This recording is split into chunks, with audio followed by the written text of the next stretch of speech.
지역에서 많은 기적을 행하신 후에 예수님이 고향 나사렛으로 가셨습니다. 그런데 고향 사람들이요, 예수님을 환영하기는커녕 오늘 말씀에 보면 예수님을 배척했다라고 성경은 말하고 있습니다. 나다니엘이 예수님을 처음 이야기할 때 나사렛에서 선한 것이 날 수 있겠느냐 이런 이야기를 했었죠. 근데 이 나사렛 사람들도 그런 생각들을 가지고 있었나 봐요. 스스로가 예수님이 많은 기적들을 행하셨는데 그것은 소문일 뿐이지 어떻게 예수님이 그 일을 행하셨겠어. 자기들 스스로도 그렇게 나사렛에서 그런 위대한 일을 할 사람이 나오지 않을 것이다 라고 생각을 했던 것 같습니다. 그러면서 오늘 말씀해 보면은 예수님이 마리아의 목수가 아니냐, 내가 그 사람 아는데 어릴 때부터 봐왔는데 이런 이야기를 하는 거예요. 유대인들에게 있어서는 요셉의 아들이라고 하는 것이 정중한 표현입니다. 그런데 여인의 아들, 마리아의 아들이 아니냐 이런 표현은 모욕적인 말이에요. 그리고 이 의미에는요, 더 중요한 의미가 담겨져 있는데 이것은요, 바로 예수의 탄생에 대해서 부정적인 선입견을 가진 말이에요. 예수님이 어떻게 태어나셨죠? 예수님이 성령으로 태어나셨어요. 그리고 예수님이 결혼 전에 잉태가 되어졌습니다. 그러니까 사람들의 생각에는 예수님은 부정하게 태어난 사람, 그리고 그 부정한 예수님을 낳은 마리아도 부정한 여인이라는 생각을 가지고 있었던 것 같습니다. 무엇보다도 이 의미에는요, 어릴 때부터 예수님에 내가 다 알아, 친숙하다라는 것을 이야기하고 있어요. 그런데 지금 제자들을 거느리고 많은 기적을 일으켰던 소문을 가지고 고향에 와서 회당에서 가르치는 자로 선생으로 있는 것 좀 낯선데, 그 모습 낯선데 라고 생각을 하는 거예요. 내가 당신을 알고 있습니다. 그러나 당신의 말은 믿지 못하겠습니다 라는 표현이에요. 이 배척한지라는 단어는요, 걸려 넘어지다, 마음이 상하게 되다, 떨어져 나갔다라는 의미를 가지고 있는 단어예요. 그러니까 예수님께서 하시는 말씀을 듣고 친족들과 그 동네 고향 사람들이라 할지라도 다 마음이 어떻게 해요? 감정이 상했다라는 거예요. 어디서 나를 가르쳐? 이런 생각들을 가지고 있었던 것 같습니다. 예수의 말에, 예수의 가르침에, 하나님 나라의 복음임에도 불구하고 그 말에 감정이 상해서 거부한 거예요. 부모를 내가 다 아는데 그가 하늘에서 내려왔다고? 그가 메시아라고? 웃기지도 않은 소리, 말도 안 돼, 그의 말을 믿을 수 없어 라고 예수의 가르침을 부정하고 예수를 믿지 않았습니다. 이로 인해서 오늘 말씀해 보면요, 예수님은 그곳에서 아무 권능도 행할 수 없어 라고 기록하고 있어요. 고향에서조차 아무 권능도 행하실 수 없었지만, 그러나 예수님은 다시 촌에 두루 다니시며 다른 지역에서 복음을 전하셨습니다. 12제자를 둘씩 보내시고, 이 12제자는 예수님과 혈연 관계도 아니고 또 어떠한 능력도 없는 자들이지만 이 제자들이 주님이 주신 권능과 말씀을 가지고 함께 복음을 전하러 나아갔어요. 자신들이 가지고 있던 모든 것들은 내려놓고 오직 주님이 명령하신 말씀만을 가지고 나아갔을 때에, 오늘 13절 말씀을 보면요, 그러할 때에 많은 귀신을 쫓아내며 많은 병자에게 기름을 발라 고쳤다라는 말씀을 하고 있습니다. 예수의 친족을 비롯한 고향 사람들은요, 예수님의 메시지와 가르침을 거부했어요. 예수님의 권능도 거부했습니다. 예수님을 알기는 하지만 그가 전하는 말씀을 내 삶의 행동으로 받아들이기는 어렵다라는 거죠. 어릴 때의 예수의 모습, 예수의 과거를 아는 친숙함이 그들이 구원받을 수 있는, 그들에게 기쁨이 되어지는 복음을 거부하게 되어지는 거예요. 그들의 신앙에 걸림돌이 되어져서 거기에 걸려 넘어졌습니다. 그것을 넘어서야만이 지금까지 보지 못했던 메시아의 권능, 하나님의 영광, 하나님 나라의 기쁨을 누릴 수 있는데, 예수에 대한 지식과 경험, 자신들이 알고 있는 이 친숙함 때문에 그 하나님 나라의 기쁨을 누리지 못하게 된 거예요. 예수에 대한 경험과 지식을 넘어서는 믿음이 있어야만이 이 하나님 나라의 영광, 하나님의 권능을 경험할 수 있는 거예요. 믿음은요, 아는 것을 넘어서서 행동하게 하는 것입니다. 믿음이 뭐라고요? 아는 것을 넘어서서 행동하게 하는 것. 이것이 믿음입니다. 제자들의 예수님에 대한 경험은요, 고향 친족들 사람들보다 더 적었어요. 고작 1년도 되지 않는 예수님에 대한 경험입니다. 눈으로 기적을 보기도 하였지만 오늘 고향에서는 권능을 나타내실 수 없는 예수님도 경험했어요.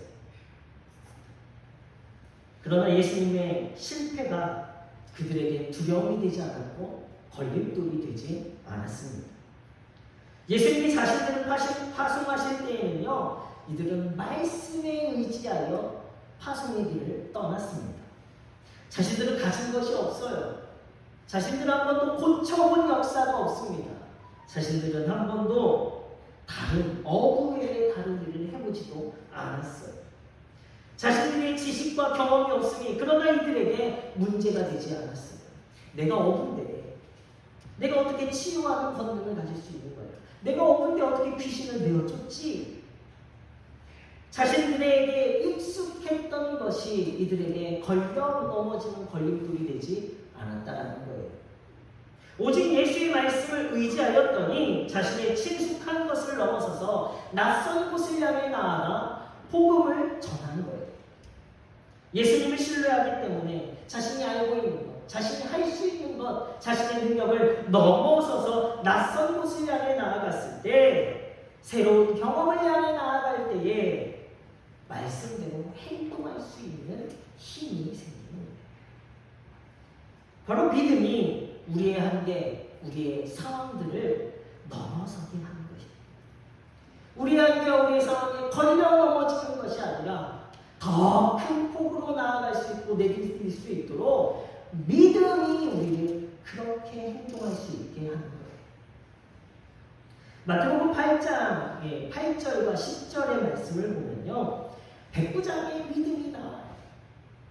하인이 중풍병에 걸렸습니다. 예수님을 찾아와요. 그리고 예수님께 이런 말을 해요. 다만 말씀으로만 하옵소서. 그러면 내 하인이 낫겠습니다. 그럴 때 예수님께서 뭐라고 말씀하시죠? 이만한 믿음을 이 이스라엘 땅에서 보지 못하였다. 이렇게 말씀하시는 거예요. 예수님이 고쳐주실 것을 알아요. 소문으로 들었습니다. 그런데 이 백부장은요, 말씀만 하셔도 낫겠습니다. 자신이 알고 있는 경험은요, 예수님의 사람들을 고쳐주셨다는 것을 알고 있었어요. 그러나 그 아는 것으로 끝나는 것이 아니라 그것을 믿었다는 거예요. 소문으로 들어 알게 된 경험, 고작 유대인이 그런 일을 할 수 있겠어? 힘도 없고 가진 것도 없는 나사렛 사람이 그 일을 행할 수 있겠어? 라고 자신이 알고 있는 것에 자신의 지식과 자신의 경험과 자신의 선입견을 보태는 것이 아니라 그것을 넘어서는 믿음을 가졌다는 거예요. 소문으로 들었던 경험, 자신이 아는 지식을 넘어서서, 그리고 이제는요, 말씀의 능력을 믿는 믿음으로 고백하는 거예요. 그러할 때에 하인이 낫게 되는 능력의 세계를 경험하게 되지. 믿음이 우리 상황의 한계와 우리의 연약함을 넘어서게 하는 거예요. 부산 앞바다에 가서 보시면요, 참, 제주도를 보면 제주도가 보이나요? 그치, 당연히 안 보이겠지. 대신 보이는 게 있어. 뭐가 보일까? 바다? 바다, 이게 무슨 이렇게 보여줬잖아. 뭐가 보여? 그렇지, 수평선이 보여. 수평선이 보여. 그런데요, 부산에서 배를 타고 많은 사람들이 제주도로 가요. 왜 갈까요? 가다 보면 뭐가 나와요? 섬. 뭔 섬이야, 이게? 그렇지, 제주도가 나와요. 지금은 보이지 않아요. 수평선은 보입니다. 그런데요, 사람들은요, 제주도를 향해 이곳으로 나와요. 왜 그렇습니까? 그 수평선 너머에 무엇이 있는 거예요? 제주도가 있기 때문입니다.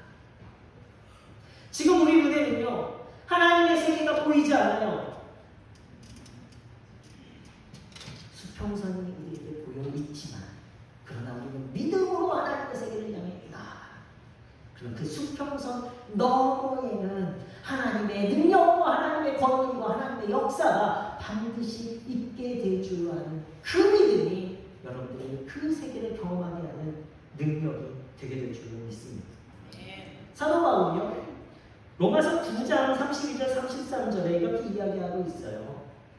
어찌 그러하냐, 이는 그들이 믿음을 의지하지 않고 행위를 의지하느라 부딪힐 돌에 부딪혔느니라. 기록된 바 보라, 내가 걸림돌과 거치는 바위를 시온에 두노니 그를 믿는 자는 부끄러움을 당하지 아니하리라 함과 같으니라. 오늘 예수님의 고향 나사렛 사람들은요, 예수라는 걸림돌, 이 친숙함이라는 걸림돌에 걸려 넘어져서 그것을 넘어서지 못하고 하나님의 세계, 하나님의 권능, 예수 그리스도의 구원의 기쁨을 누리지 못했어요. 그러나 제자들은 그것을 넘어서는 믿음을 가졌을 때 귀신을 내어줬고 병든 자를 고치는 하나님의 능력, 하나님의 세계를 경험하게 되어지는 거예요. 나의 행위와 경험과 지식을 의지하니까요, 우리는 걸려 넘어질 수밖에 없습니다. 친숙함이 예수를 메시아로 보지 못하게 해요. 친숙함에 걸려 넘어지니 하나님의 권능과 구원의 은혜를 누리지 못하게 하는 거예요. 오늘 우리의 믿음이, 우리 문해교회 성도님들의 믿음은 예수님에 대한 지식이 아니라 확신을 가진 믿음으로 하나님의 세계, 복음의 기쁨을 누리시는 성도들 되시길 예수 그리스도의 이름으로 축원합니다. 수평선만을 바라보면 오늘 포기하는 삶이 아니라 그 너머에 있을 하나님의 세계, 하나님의 권능의 역사를 바라보며 그것을 넘어서시는 믿음을 갖고 도전하시는 우리 문의 성도님 되시길 예수 그리스도의 이름으로 다시 한번 축원합니다. 우리가 지식과 경험을 넘어서는 이 행동하는 믿음을 가질 수 있도록 하나님께서는요, 우리에게 당신의 힘을 공급해 주세요. 오늘 5절 말씀을 보면요, 예수님이 아무 권능도 행하실 수 없어 라는 단어가 사용되어져 있습니다. 이 단어는 에디나토라는 단어예요. 근데 계속성을 나타내고 수동태로 사용, 헬라어는요, 이게 수동태냐 아니냐, 미래 완료냐, 뭐냐, 여러 가지가 있어요. 그러니까 그 한 단어에 이 단어가 의미하는 것이 여러 의미가 있습니다. 아무 권능도 행하실 수 없었다라는 것은요, 이 고향 사람들의 불신앙 때문에, 예수님을 믿지 않았기 때문에, 하나님의 권능을 믿지 않았기 때문에 하나님께서 그들에게 공급해 주시려고 계속해서 부어주셨던 힘, 그 힘을요, 사용할 수 없었다는 거예요. 예수님이 능력이 없어서가 아니라 하나님이 공급해 주시는 힘이 여전히 그 땅에 그 사람들을 향해서 부어졌는데, 고향 사람들이 믿음이 없으니까 하나님이 하시는 그 사역의 목적에 맞는 권능, 하나님의 역사가 나타나지 않았다는 거예요. 오늘 저와 여러분들이 믿음만 가지면 하나님께서는요, 여러분들의 삶의 자리에, 여러분들이 맞게, 여러분들이 필요한 하나님의 권능의 능력이 여러분들의 삶에 일어나게 될 줄로 믿습니다. 하나님은 여전히 우리에게 공급해 주시는 살아계신 하나님이에요. 여전히 하나님은 우리가 가운데 주의 능력을 보이시고 우리를 구원의 기쁨을 누리게 하신 하나님 나라의 기쁨을 누리게 하신 그 힘을 공급해 주시는 하나님이세요. 우리가 그 믿음이 없기 때문에 우리는 그 권능이 우리의 삶에 나타나지 않습니다. 예수님이 와도 해가실 수 없어요. 믿음이 없으면 예수님이 와도 오늘 이 예배가 은혜가 없게 되어지는 믿음이 없습니다. 제자들이 예수님께 파송을 받아 나아갈 때는요, 예수님께서 제자들에게 이 권능을 주셨습니다. 제자들에게 필요한 권능이 귀신을 내어주는 권능입니다. 제자들이 가진 능력이 아니라 하나님이 공급해 주시는 권능을 가지고 주의 말씀에 의지하여 나아가 귀신을 내어 쫓았더니 귀신이 쫓겨지고 귀신이 나아가니까 기름만 발라도 낫게 되는 치유의 역사가 나타나는 거예요. 믿음으로 나아가 말씀대로 행할 때에 하나님의 능력을 경험하게 될 줄로 믿습니다. 지금은 보이지 않지만 믿음 너머의 그 놀라운 은혜를 우리는 누릴 수 있게 되어지는 거예요. 이러한 하나님의 능력이 우리에게 있는 줄로 믿습니다. 그런데 왜 우리가 행하지 못합니까? 우리가 믿음이 없어서요. 말씀에 대한 신뢰가 없어서요. 과거의 경험과 편견과 선입견과 내 지식으로 말씀 속의 오늘의 상황에 맞게 새롭게 역사하시는 그 하나님의 권능이 있음에도 불구하고 그것을 신뢰하지 않으니까요. 우리의 삶에 어떠한 은혜도 하나님의 어떠한 권능의 역사도 나타나지 않는 거예요. 그러나 말씀을 신뢰하고 믿음을 가지고 나아가면 상황에 맞게 대상에 맞게 우리가 보지 못했던 그 끝 너머에 존재하는 능력의 사건을 우리는 마주하게 될 줄로 믿습니다. 따라해 보실까요? 믿음의 삶을 살면 권능이 나타납니다. 믿음의 삶을 살면 뭐가 나타나요? 그렇지, 권능이 나타나요. 여러분들이 믿음의 삶을 사실 때에 하나님의 권능의 삶이 경험하게 되어지는 그 축복의 삶을 살아가시길 예수 그리스도의 이름으로 축원합니다. 우리가 과거의 경험이 없네면요 새 은혜를 받을 수가 없어요. 이제 제가요 여러분들과 함께 4년의 시간을 우리가 함께 말씀을 나눴어요. 이제 어느 정도 이제 목사님 또 이런 말 하시겠네. 친숙해졌어요. 목사님은 목사님 이거 합시다 그랬는데 조금 이렇게만 하면 우리 목사님은 그냥 넘어가. 괜찮아. 그때만 지나면 돼. 이제 또 우리 9월부터 11월까지 우리 전도 행사 가질 텐데요. 그 전도 행사 2달간 목사님 좀 피해서 다니면 돼. 전도 안 해도 돼. 친숙해졌어요. 저도 성도님들에 대해서 어느 정도 알아요. 성도님들 저에 대해서 어느 정도. 그런데요. 저도 성도님들에 대해서 아는 우리 권사님은 이러실 거야. 이번에도 또 우리 권사님이 이러실 거야. 이것이 우리의 은혜, 하나님께서 우리에게 부어주신 새로운 은혜를 막는 것이 되어집니다. 벌림들이 되어집니다. 마찬가지로 오늘 이 예배가 52주, 벌써 저와 여러분들이요 4년이면 200회가 넘는 제 말씀을 전했어요. 그 말씀 속에서 이제 목사님 또 이런 말씀 하실 거예요. 친숙하면요 오늘 새롭게 부어주신 하나님의 권능, 오늘도 우리의 삶에 공급해 주시는 하나님의 새로운 은혜와 그 권능을 우리는 어떻게 해요? 거기에 그 은혜를 누리지 못하고 그 친숙함에 걸려 넘어지는 거예요. 오늘도 여전히 그냥 똑같은 예배겠죠. 어제 받은 은혜를 오늘 또 기대해서도 안 됩니다.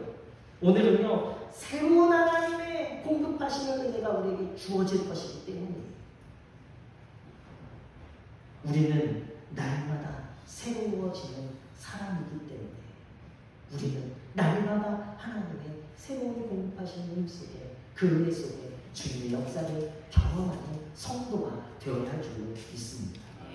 에베소서 4장 13절 말씀에는요 이렇게 기록하고 있어요. 우리가 다 하나님의 아들을 믿는 것과 아는 일에 하나가 되어 온전한 사람을 이루어 그리스도의 장성한 분량이 충만한 데까지 이루리니 21절은요, 진리가 예수 안에 있는 것 같이 너희가 참으로 그에게서 듣고 또한 그 안에서 가르침을 받았을진데 너희는 유혹의 욕심을 따라 썩어져가는 구습을 따라는 옛사람을 벗어버리고 오직 너희의 심령이 새롭게 되어 하나님을 따라 의와 진리의 거룩함으로 지으심을 받은 새 사람을 입으라.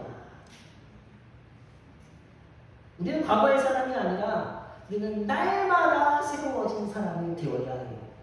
무엇으로요? 하나님이 공급해 주시는 힘. 하나님을 아는 것과 믿는 것을 하나로 만들어서 우리는요, 그리스도의 장성한 분량에 이르기까지 성장해 가는 거예요. 날마다 성장해 가는 것이 성도예요. 과거의 모습과 지금의 모습은 다른 모습이에요. 오늘 과거에 내가 받은 은혜와 오늘 내게 해주신 하나님의 은혜는 다르거든요. 똑같이 기대하지 마세요. 그 믿음, 그 은혜를 기대하며 믿음으로 날마다 넘어서는 그 성장함이 저와 여러분들을 더욱더 하나님의 풍성한 은혜, 새롭게 하신 하나님의 은혜 속에 거하게 할 줄로 믿습니다. 그래서 사도 바울은 고린도전서 15장 31절에 뭐라고 이야기하냐면, 그렇게 성장하게 되기 위해서 사도 바울은 내가 날마다 죽노라라고 이야기합니다. 날마다 죽고 예수 그리스도의 은혜로 새롭게 태어나요. 날마다 새로운 하나님의 은혜 속에 거하는 거예요. 날마다 죽어짐으로 날마다 성장해 가시는 새로워지는 은혜의 사람들이 되시길 예수 그리스도의 이름으로 축원합니다. 오늘 우리는 맥주 감사주일로 지켰습니다. 매년 오는 감사의 절기죠. 친숙함이 식상함이나 형식적으로 바뀌어서는 안 돼요. 이스라엘 백성이 가나안 땅에서 첫 열매에 대한 감사를 고백했어요. 자신들이 뿌리고 거둔 것도 없음에도 하나님의 은혜로 첫 수확을 한 그 기쁨. 광야에서 돌아다니면서 하나님이 주시는 만나만 먹고 살았는데요, 첫 수확, 이 땅에서 나는 것을 먹게 되어지고 얼마나 기쁘고 감사했겠습니까? 얼마나 맛있게요. 얼마나 맛있었을까요? 맨날 만나만 먹다가 땅에서 나는 씹을 수 있고 여러 가지 쓴맛도 나고 단맛도 나는 그 음식을 먹을 때 얼마나 감사했겠어요. 그 철열매를 주신 하나님에 대한 감사를 고백했는데요, 이것은 그 감사, 하나님 철열매 주셔서 감사합니다로 끝나는 감사가 아니에요. 이 감사는 믿음의 고백이 되어지는 거예요. 언제까지요? 매출 감사가 수장절, 바로 추수감사, 풍성한 하나님의 곡식을 완벽하게 풍성하게 채워주시는 하나님에 대한 믿음으로 고백하는 거예요. 비록 지금의 첫 열매는 내가 기대한 것만큼 내가 원하는 열매가 아닌 첫 수확이었지만 그럼에도 불구하고 믿음으로 감사를 고백하는 거예요. 그러할 때 내 기대와 내 경험을 넘어서는 하나님의 은혜로 얻게 되어지는 풍성함이 우리의 삶에, 우리의 창고에 채워지게 될 줄 믿습니다. 우리는 그 믿음으로 오늘의 우리의 상황, 우리의 지식, 우리의 경험들을 넘어서는 거예요. 옆에 계신 성도는요, 변화된 새 사람이에요.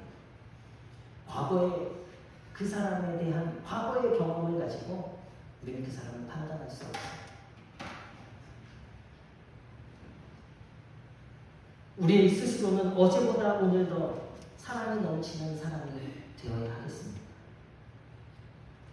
오늘이라는 시간은 과거의 시간이 아니라 우리에게 새로운 시간이 되어질 것이고, 하나님의 은혜를 경험할 시간으로 기대와 소망을 가지고 말씀에 의지하여 믿음으로 행동하게 되어질 때에 우리 현실 너머에 하나님께서 공급해 주시는 하나님의 권능, 그로 말미암아 누리게 될 우리의 삶의 축복의 역사를 우리는 다 누리게 될 줄로 믿습니다. 오늘이라는 시간, 나의 옛 과거의 모습, 내 옆사람의 과거의 그의 행동과 모습들로 걸려 넘어지지 마시고 하나님에 대한 믿음, 그를 새롭게 하셨어요. 그에게 은혜를 부어주셨어요. 나를 새롭게 하셨어. 나에게 은혜를 부어주셨어. 하나님의 은혜는 그 새로운 은혜야. 하나님의 은혜는 우리를 변화시키는 능력이야. 그 믿음으로 오늘의 삶을 넘어설 때 여러분들의 미래, 하나님께서 얘기하신 하나님 나라의 역사의 풍성함은 여러분들의 삶에 가득가득 채워지게 될 줄로 믿습니다. 그 풍성함을 누려가시는 우리 문혜의 성도님들이 되시길 예수 그리스도의 이름으로 축원합니다.